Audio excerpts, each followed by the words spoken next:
Welcome to Disrupting Japan, straight talk from Japan's most successful entrepreneurs. I'm Tim Romero, and thanks for joining me. Today, I'd like to share some amazing insights about the startups that are being spun out of Japan's universities. Because what's going on here is very different from what's happening in the US or the EU. Today is a special select show, and I first spoke with Hiroaki Suga, co-founder of PeptiDream, a few years ago. The points he made in that conversation, however, have only become more important since then. And I'll be back with an update after we talk. So, here we go. We've talked a lot before about how there are not many life sciences startups in Japan, and what can be done to change that. But there are, of course, some, and some incredibly successful ones. PeptiDream is one of those startups.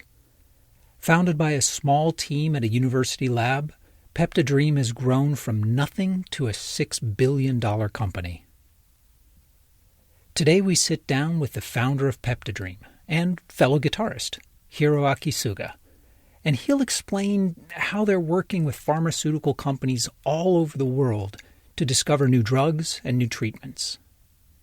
We also talk about the rather unusual business strategy that allowed them to scale up with relatively little financing and to land deals with global drug companies a lot sooner than most biotech startups can.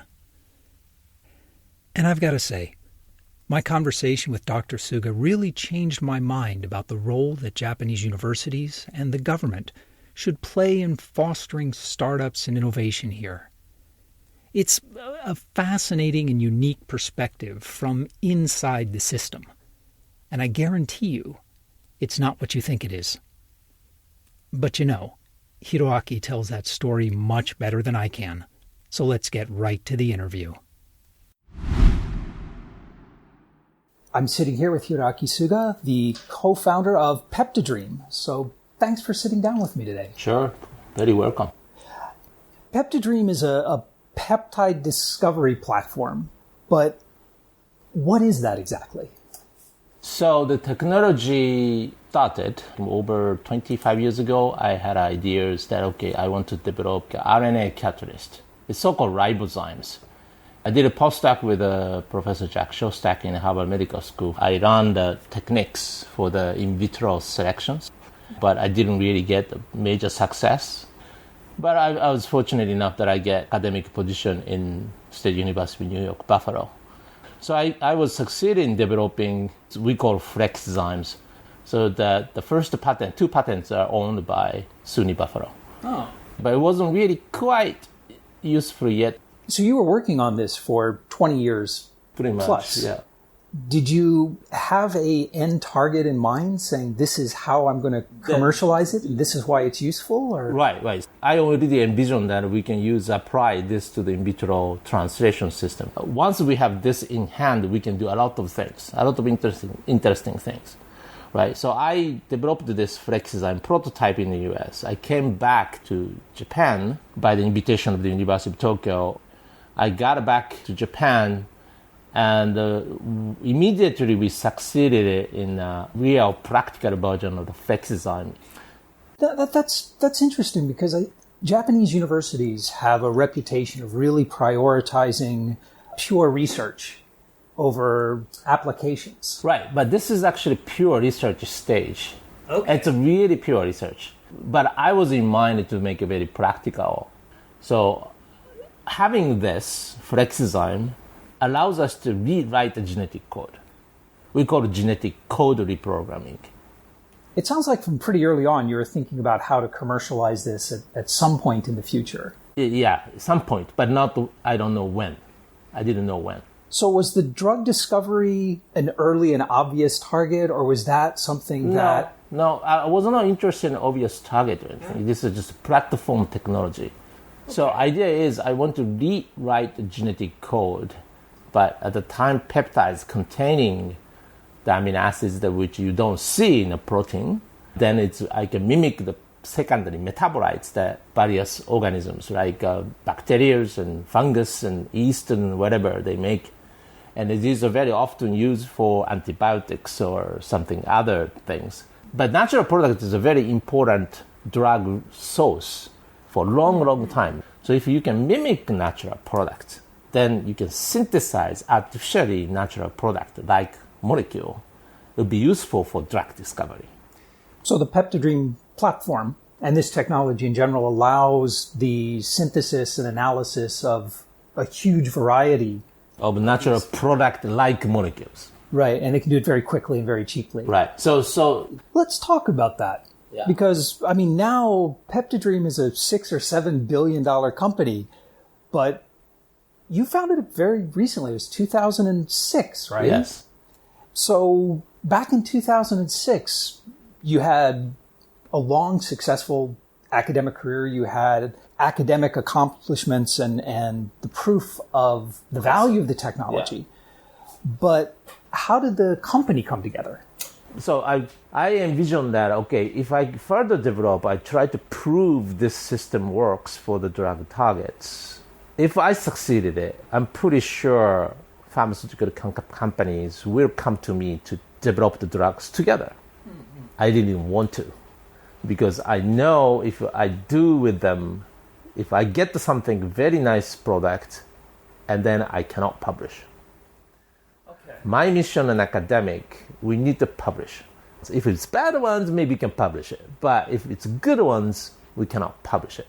And I was really confident that we can get something really good ones. So how did you get that initial founding team together? I wasn't really intending to make a company, but I was disclosing patents through the, it's called Todai TLO, which is Technology Transfer Office in the University of Tokyo. They said, well, this sounds like really good technology, and are you interested in forming a company? I said, I may if I can find a good CEO. I don't want to be CEO. I don't think I can do CEO. Business is not easy. And so they started screening the people. I interviewed maybe 4 or 5 people. Then I found one, Kiichi Kubota. So before forming company, meeting with him many times, mostly drinking together, to know him very well. Otherwise, I cannot trust. Yeah. I developed a good friendship. I can see his vision. It wasn't easy that he said yes, but eventually he said yes, we do. That's a technology transfer office working exactly the way they're supposed to. Yeah. But exactly. Rarely the way they do.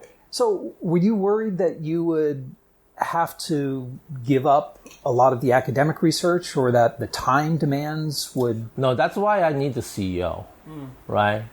If I start a company and by myself, it's going to take up the huge amount of the time. At the time, I was still research institute professor, so less duty from the institute or university duty. So I was much more time. And I was not quite famous at the time yet. But so you were really trusting the entire business side of the company to him? Yes. And you were just focusing on the technology. That's 100%. That takes a lot of trust. Yeah. That's why I did. I need to know him. Then also there's another important person, which is Patrick Reed, who is also CEO of the company now. He used to be a science director. He was also associate professor in a different lab. He stayed in one floor down of my floor. But we met each other in the faculty meetings. So we started talking, and I found that he is interested in starting a company. And I remember at the time, first time, before I decided to start a company, I said, it's going to be very tough in Japan. Japan is not a very good place to start a company. So is Patrick an American? He's American. I think that's got to be one of the biggest difference between American university professors and Japanese university professors. So many American science professors are dreaming about wanting to start a company, and so few Japanese do. I think all Japanese professors are also somewhat thinking about or hoping to do it, but they don't know how, and they don't understand how the business is, and they think they can do the business. That's a big Yeah. I know I grew up in the family having a business, own business. I know how hard it is. One thing I'm curious, so you've got this really good team together that trust each other and you've got a foundation. But selling this technology, selling these projects, it's not like selling SaaS software. No. You're asking for really big commitments from pharmaceutical companies, from medical companies. How did you get that initial... Okay, so I'm an academic person. I have a lot of chance to deliver talks. I was invited in many conferences. At that time, I already started becoming a little bit more famous than before. I gave talks in many conferences, and then always there are some people from pharmaceutical companies. And they heard my talk, and they said, wow, this is something new. So they started talking to me. So in startup terms, your lead generation was through academic conferences. And yeah. Wow. It's always bringing in the people. So all of the first early companies who has contract, so some Japanese companies, all come through me. So was it easy? They might forget about this already. But, now it's gotten big. Yeah, they might forget about this. All comes from me. I directed all people to go to see Patrick Reed. And then they started discussing about how they make a contract to make a drug discovery process. This becomes building up the platform of the business model. I mean, now PeptiDream has an amazing list of clients from Bayer to Lilly to, Sure. But early on, were the Japanese companies or the foreign companies more willing to work with you at first? Actually, it's foreign companies. Yeah. So Japanese companies are very skeptical to develop drugs of the peptides. I said, I want to develop the peptides drug. And most of the people said, in the Japanese companies particularly, no, we have done it years ago. It never worked. It's very tough to get on the market. Do you think the reluctance was because of the peptide technology specifically, or more of a general culture? More like at that time is the peptides from the hormones, some other natural products that people have history of the peptides, a fragment of the protein can disrupt the protein-protein interactions or some kind of drug-like property. Never get hit to the market because instability, that the peptides are very easy to be digested in the body, in the bloodstream. And efficacy is not that strong. And then it's hard to develop the drugs from peptides because insolubilities, and very often they have to synthesize long peptides, and it costs a lot for that. So for the foreign companies that were willing to try it, was it because they hadn't tried it before, or that they were willing to try again? Yeah, they have done also same thing. So they have the same knowledge. But these relatively young people haven't really exposed that much of the bad experience. Japan is probably, even the young people wants to do it. That's true. They wanted to do it. But if you go up to the getting money, and these are people who have done, said, no, it's not going to work. Foreign companies, a little different structure. And if it's technology is there, they might become interested in. That's probably the importance for the foreign companies, a little bit more aggressive, try to do something new. Testing new thing is like their culture. And Japanese companies are less aggressive in the sense. They were interested in too. That's why we had some Japanese companies. But its attitudes are very different from the research level to the up level. I think it's foreign companies, a little bit of research level, even they're still younger people compared to the Japanese system.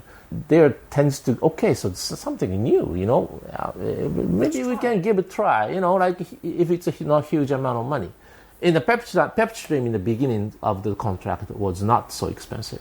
Compared to any of the American biotech company, they probably request 10 to 100 times more money than PeptiDream requested. Well, I noticed that the deals that you've done have been structured really interesting, where you have a small amount of money that's actually paid up front, and then you get additional money for step up. Yeah, clinical trials or discovery. Right. So we set the criteria to each stage, And once you achieve it, you're going to get the money, right? Yeah. So in other words, you have to be very confident you can achieve it. If you're not confident, you won't do that way. Because you spend the time, employees will spend the time, you get nothing. So that means you waste your money. And that is why I think biotech investment is so hard, because a lot of these companies, it's like, well, 10 years from now, we're going to have these amazing drugs. Yeah. But there's not many people who are willing to invest tens of millions of dollars for 10 years. So early on, I mean, when you were starting out in 2006, this was before, or maybe just at the very beginning of the recent startup investment boom. So how did you raise funds? Was it just personal funds? Just by ourselves, yes. Mostly ourselves. Everybody put the money in. We were lucky enough that a third year, I brought one deal, right? And then they actually closed the deal. It wasn't a big deal, but it was enough that we can actually start running with a healthy situation. So the third year was the first time you had a real deal? I think so. Second year, maybe the end of the second year. Oh. But the deal was actually not too small that we can sustain the company for another couple of years, no problem. But then having that deal, there are more people start coming in because when I give a talk and then more people attracted. The first one is always the hardest. Yeah. First one was much more, like a try. So it was not a big deal. It was actually reasonable amount. If you're running the company on very little money, even by pharma standards, a small deal is a huge amount of money. Yeah. So did the venture investment come after those deals or before those? Venture was just one, right? Very small amount, $1 million, that's it. And $1 million comes from University of Tokyo Edge Capital. We didn't need the money because we had already 3 companies, collaborations going on. We thought that we probably can do without it. And there's another small $500,000 investment that comes from the trading company, actually. As an early stage, cash flow positive biotech company, that's pretty unusual. Yeah, but it's not huge money, okay? So this was very important. I think we succeeded it in a sense that we didn't have a few $1 million or, $10 million, okay? If you see the $10 million in the cash, you just will burn the money. When you have the $10 million, okay, so we're going to develop the drugs by ourselves. They misunderstand what the biotech startup can do in Japan, not in the US, in Japan. So it kind of gave you that focus. Right. So we really needed to develop the technology and then collaborate with the big farmers with several pipelines, not only one. So if you contract with 3 companies, usually 3 companies give us 3 lines, and you can get almost 10 lines rather than just one and spending $1 million on it, burning it. Instead, we don't burn anything, but you succeeded and money comes in. And then we put the criteria, so you don't get the money immediately, but once you reach the criteria, you can get more money. And then you get another stage and you get more money. And it's much lower risk for the pharma companies. And potentially, and if a marketable drug comes out of this, a patentable drug, does PeptiDream have royalties on that patent as well? So the long-term upside is much, much higher as well. Exactly. So for us, we don't have a risk. We are very confident we can get the criteria. There are higher range of the criteria, becomes difficult because that's not what we promised anyway. Is there something unique about the PeptiDream technology, or is this a model that... Technology. So other biotech companies couldn't follow this path? Probably not, unless you have a very good platform technology. Okay. Platform technology is very hard to defend because people can invade very easily to make a copycat of it.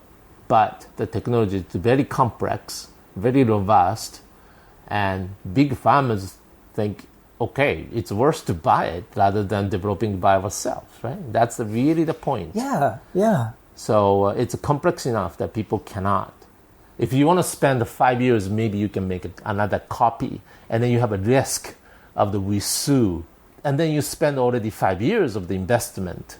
It's a huge loss. So in that sense, it's much easier for them to purchase the technology or collaborate with the PeptiDream and then see, Sure, it's cheaper, it's safer, and they still get the drugs that result from it. Yeah. I've got to ask you, though, I mean, the company was, PeptiDream has been hugely successful, but you've kind of stepped away from the spotlight roles and even the core technology roles. So why? Why? Because it's a business. I'm more interested in developing new technologies, probably related to the PeptiDream technology, because it's my continuous of the academic research, right? But I want to do something new. I focused on more challenges, right? So you want to do things that are more like academically interesting? Yeah. And I can develop another technologies. I'm better to focus on academic research. So can we expect another startup coming out of the current research? No, I already have. Really? Yeah. I didn't know that.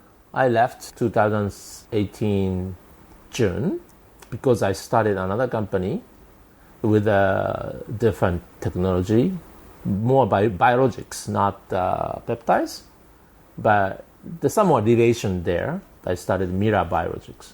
All right. So will you be pursuing the same platform model? It's a different technology, but we use a little bit technology that I developed. It's just a part of the technology that I developed earlier, which doesn't compete with the peptides. But the business plan of saying we're going to use only a little bit of money. Very similar. Similar? Yeah. It's a little difference is now I have enough money that I invest by myself, a larger amount of money than before. Well, that's true. Yeah, the IPO helped. Yeah. But, okay, as someone who has founded 2 biotech startups in Japan, why do we see so few biotech startups coming out of Japan? We've got world-class universities here. There's big venture capital. There's a big pharma industry here. Why don't we have a more robust? There are several reasons. The first one is far less strength of the venture capitals. Venture capitals are not investing money to the risky companies. Biopharmas is at the highest risk. Yeah. Right? The pharmaceutical companies are much higher risk compared to developing a software. That's true. Like a business software, after 6 months, you know if it's working or not. Exactly. But there's a drug companies, it's a much more long term that they have to commit, and they have to wait, and they can't wait. And they don't have enough money to wait, okay? And the culture that they can wait. Yeah, so that's the biggest problem, because younger culture of the investment means that they are not mature, so they don't see what the potential in 10 years. They are actually looking at 5 years, right? And there's U.S. had a larger examples, and they see maybe this will be 10 years, 15 years. You get a huge success. Look at the Gilead or all other companies, they waited for a long time. Well, I think also in Japanese VCs, they don't have the technical knowledge to evaluate. That's what I want to say also. The VC lacks of the technical knowledge, but at the same time, there are not many PhD who understand complex technologies. Software is easier. Yeah. I mean, I'm being honest, much easier than the biopharmas. So that's one of the reasons, okay? And the second reason is Japanese society itself prefer to go to the largest companies. Larger companies are stronger. Like, let's say, for example, all my students go to the larger companies. They all go to the big farmers. They don't go to the PeptiDream. Is that risk-averse problem again? It's not risk. I think they don't think about risk, but they think, because PeptiDream is no risk now. Yeah. Almost no risk. So big farmers is a much more known name and to parents, for instance, right? So easy to say, so that's the society has a little issues of going to the smaller company. And then also large companies are not very much interested in helping smaller companies. That's the cultural problem in Japan. Let's say, for example, that PeptiDream is just starting up. Okay, they get little success with a contract with other companies. Japanese company should come in immediately saying, okay, we are in Japan. Why don't we just do more bigger ones? Right. But they don't. They just watch. And growing, PeptiDream used to be the risk. Okay, if you make a contract with a PeptiDream, is a risk. But now, you don't contract with a PeptiDream is the risk. Does it get back to that decision-making process you were talking about before, where it always has to go up to... Exactly. Yeah. So up there, now they know, okay, so the PeptiDream has now so many companies, foreign companies, that the contract, and they're doing well. Clearly, otherwise they can't continue this much. So now it's not a risk. But that's bad for Japanese pharma companies. That's bad for Japanese startups. Exactly. How do we fix it? I mean, do universities have a role to play? No, I don't think. But then the last point that I have to come back. Last point, right? There is not so many excellent technology there. The companies that who started based on something, usually you see, okay, so here's a company. And here's another company, similar. And another company is actually comes from older companies. Like there are some companies that who are made IPO, originating from the research units of the big companies. So the foreign company actually decided to leave Japan, and then they have a very good team there. So they decided to spin off the company. So there are company that something having already background of the big farmers continue doing things, right? So that means that company isn't really huge different from the big companies. Right, it's the same people, it's the same... Yeah. So it's not really the technology based. There's a drug based. It's not technology. It's not really a startup. It's really more just a continuous streamlined operation. Exactly. Spin out. Yeah. Real reason is there is no disrupting Japan type of, disrupting economy, technology is not there. So this PeptiDream technology that I developed is the one that which is, you compare with other similar technology, is far better than others. With the success rate, the hit rate, all these things is far better than anything else. That's why we can win. So you have to be like 10 times, 100 times better before anyone will even notice you in Japan. Right. So, but how do we fix that? How do we... So I don't know how to fix it, to be honest with you. I think the reason I started another company is I want to prove myself that, okay, that was not just lucky. I want to have nice plan, good technology. I think I have another very good technology together with another professor in a different school, Osaka University. I want to prove if the technology is good and then team is good, we can do the same thing like PeptiDream did. Yeah. Maybe I'm just hopelessly optimistic, but it sounds like the kind of environment you're operating in, or maybe the environment you're sort of creating, this sort of academic ecosystem, the foundations are already here in Japan.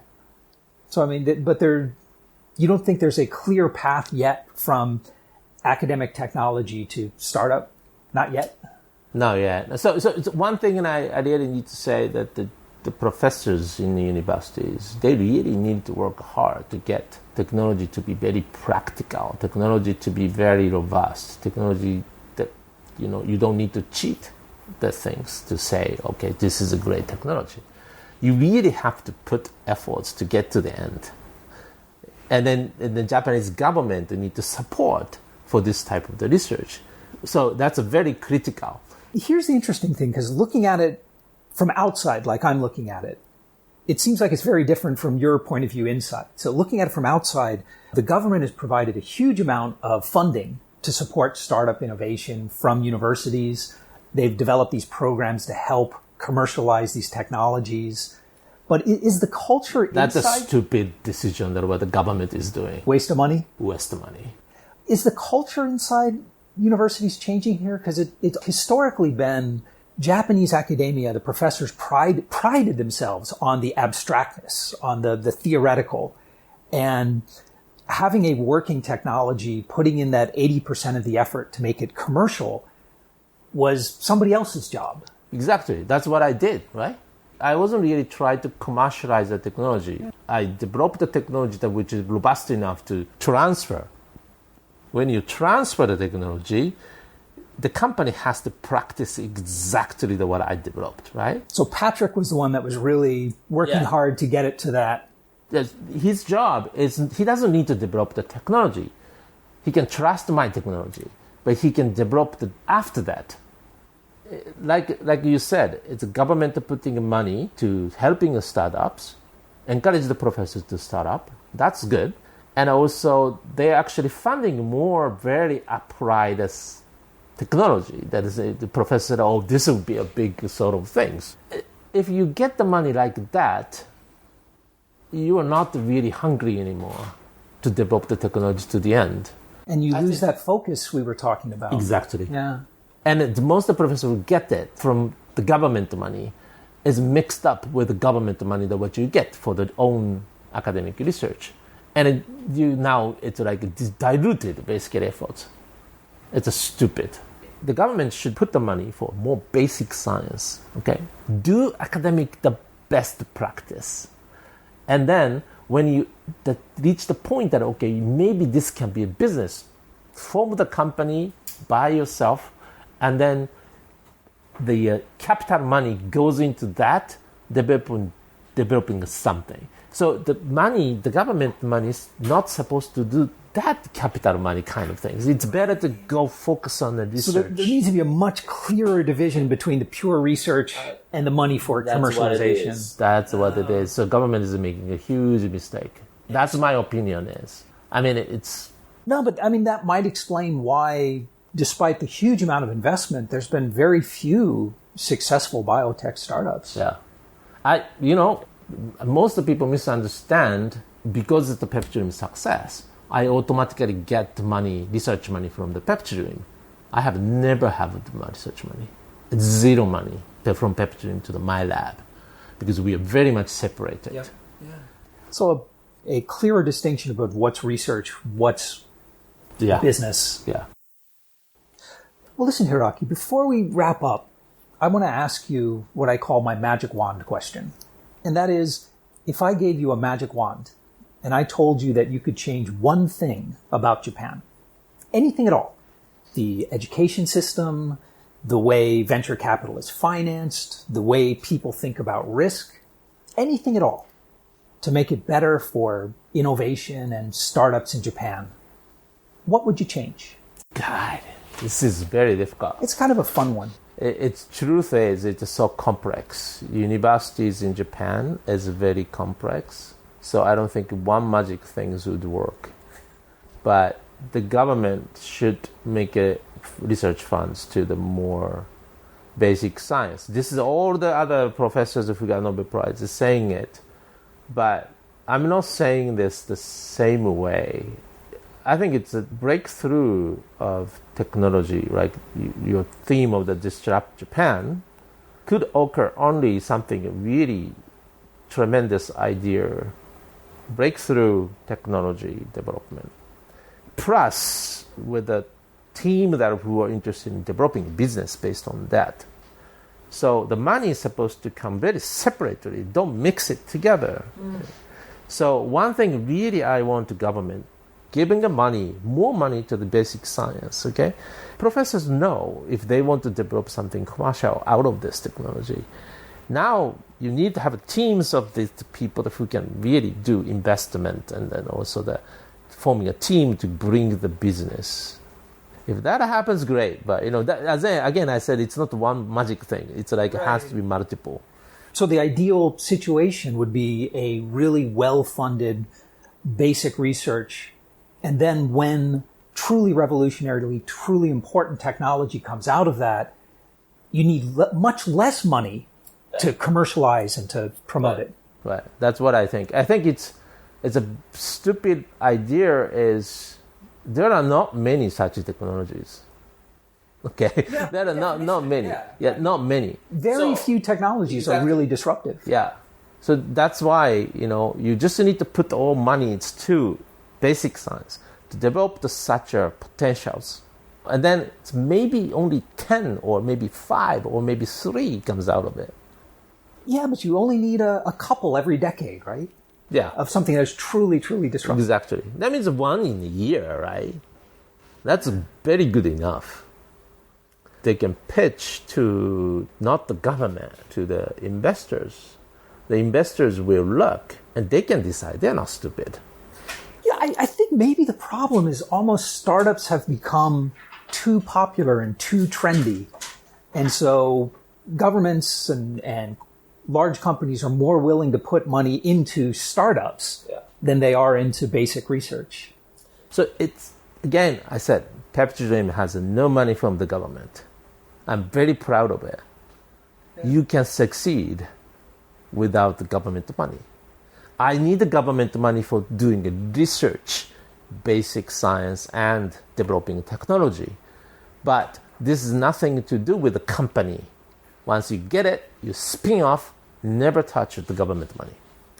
And you're on the path of doing that again with your new company. Yes. And maybe that'll provide a kind of a blueprint or a roadmap that's what other I'm biotech companies interested in. But well, I hope to see that. So it's a problem is, okay, so PeptiDream, okay, yeah, it's a good success, but and it's really unique that what you've done. But that's just a matter of the luck, you know. So do it again. So, well, listen, thank you so much for sitting down. Thank you very much. And we're back.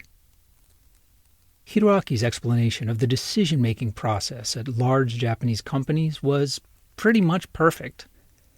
I mean, I've been selling new technology into Japanese enterprises for the past 20 years and across quite a few industries. And he's right. Great innovative ideas get adopted or even invented by younger employees. But middle management at most Japanese companies has very, very limited decision-making power. The real decisions are made higher up, by people who don't really understand the new technology, or often even the problem it's trying to solve. From a sales perspective, this just means a longer, more consultative sales cycle. But this is hurting Japan. It's causing some of Japan's most powerful companies to fall further and further behind. But I think Hiroaki's insights into the role that university and government funding should play in the startup ecosystem were the most interesting. And it's something we discussed in even more detail after the interview. And yeah, I'm sorry about that. But sometimes the absolute best conversations I have with my guests happen after I put the microphones away. Anyway, I think Hiroaki is right. There needs to be much more separation between research funding and startup funding, both from the government and from the startup investors. Startup investment should be to commercialize an existing technology. Those funds should not be used to do additional basic research. But with so much funding earmarked for startups, many researchers are packaging up their research in startup stories and raising money for it that way. And this seems to be one of the big reasons, perhaps the main reason, that Japan has so many extremely well-funded university startups with really promising technology that never quite manage to commercialize their offering. The solution is simple, but not easy. The solution is clarity. Take a lot of the government money out of the startup funds and put them into research grants. But the money in the startup funds, well, that's for startups. That's for growing a business. And if the researcher wants to continue doing fundamental research, that's great. But he, just like Dr. Suga, needs to hand control of the startup over to someone else. Okay, as promised, it's time for some updates. Hiro's new startup, Mira Biologics, is up and running, and he's following the same playbook that made PeptiDream successful. He's brought in someone else to be the CEO, and he focuses on research and some light lead generation and business development. It's the right formula, but very few technical or academic founders are willing to give up that much control and allow money to be funneled away from research and into commercialization. But getting this right is so important in Japan right now. Both public and private investors are doubling down on commercializing the deep tech research that is going on in Japanese universities. The University of Tokyo alone just raised a new $540 million startup fund. And that's just the most recent. UTech and other Todai-related funds have raised over $1 billion. And other Japanese universities also have VC funds in the hundreds of millions. And while Hiroaki's pragmatic approach is the one I personally agree with, there's another strategy at play here that might be equally valid, despite what Hiroaki and I think of it. Using risk capital to fund the basic research, with the goal that when the technology becomes transformative enough, its value will be obvious, and the industry will adopt it. It's certainly not the traditional startup way, and it seems to me that it just delays the research versus commercialization problem rather than solving it. And, I mean, prioritizing technology over customer needs is rarely a winning strategy. Rarely. But sometimes it is. And Japanese industry is providing a lot of this new funding. So industry is already on board. So let's you and I keep an eye on this, and I'll try to get a research-focused founder to come on Disrupting Japan and give their perspective. Because there's something very interesting going on here. If you want to talk more about peptides or university spinouts, Hiroaki and I would love to hear from you. So come by disruptingjapan.com/show185 and let's talk about it. If you leave a comment, I guarantee Hiroaki and I, or maybe both, will respond. And hey, if you get the chance, please follow us on LinkedIn or leave a review on iTunes or your podcast platform of choice. Or, if you like the show, just, tell a friend about it. In this age of over-the-top hype and fake-it-till-you-make-it influencers, a simple, honest recommendation, and it really means a lot. But most of all, thanks for listening. And thank you for letting people interested in Japanese startups know about the show. I'm Tim Romero, and thanks for listening to Disrupting Japan.